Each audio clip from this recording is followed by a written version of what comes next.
I listened to an audio by a certain man today. He says, for those in Africa of questionable character, because there will always be such questionable characters, should you decide to steal, please steal and invest in Africa. I'm not political, and I actually don't care much about some of the things that are happening in the political sphere. But what he says is those of the politicians that are at the helm of the biggest institutes in the land, because they are presiding over billions and billions of dollars. He says, I know that you're going to loot, but the sad part is if you loot, you're not going to stash that loot anywhere here in Africa. You will stash them somewhere in your Swiss account. And the tragedy is that when you die, we can't access those funds to bring them back to Africa, meaning they've been externalized by one of our own without a realistic prospect of those funds ever finding their feet back to Africa. And then something struck my mind when he said that, when he made that statement. I was just reminded of a few countries, countries like France, the United Kingdom, and quite a few of countries that are not blessed with any natural resources.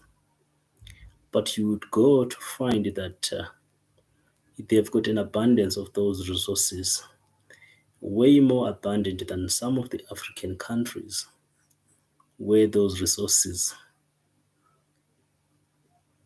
are in large and large quantities.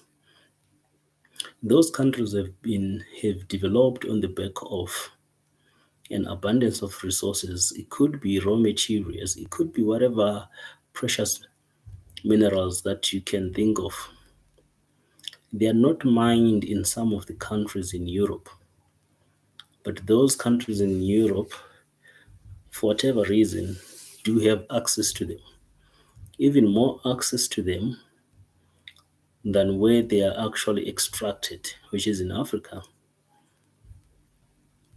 Then I just realized that some things could be done with an evil intention, ill begotten gains.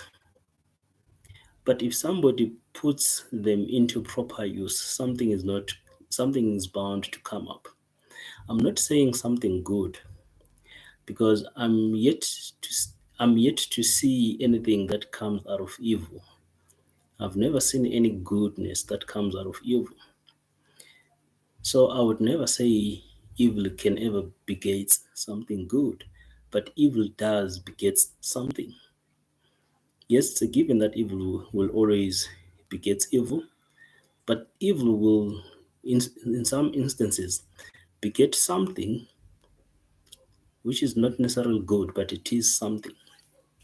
So those countries, without a plethora of resources, they've managed to develop their economies on the back of an extraction model in Africa that sends or externalizes the resources to their countries. It is not only in that sphere that I've realized that some things that are not proper can lead to something. For instance, somebody could still be violated and a child can still be born. I don't want to ever imagine the kind of the trauma that the people that have been violated got get through. That's why I'm even afraid to even call it by name, but to say they've been violated.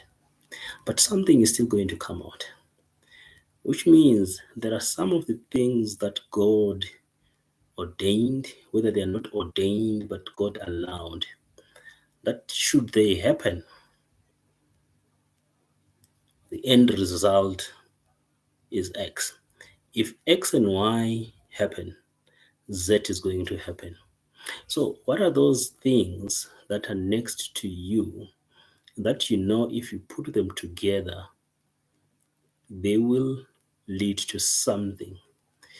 It could be your resourcefulness and a specific resource. If you put them together, boom, it's a dynamite. You could start a very transformative entity. So, my challenge to you is always think of those things that you can find, and when you combine them or when you utilize them, something is bound to happen. I don't seem, I don't posit that you should then start thieving around, because you know if you thieve around and you bring the funds to your home, you will be better off than you were before you stole those things. But I'm simply saying, through the right means, do something that is at your disposal, make good use of it so that you produce something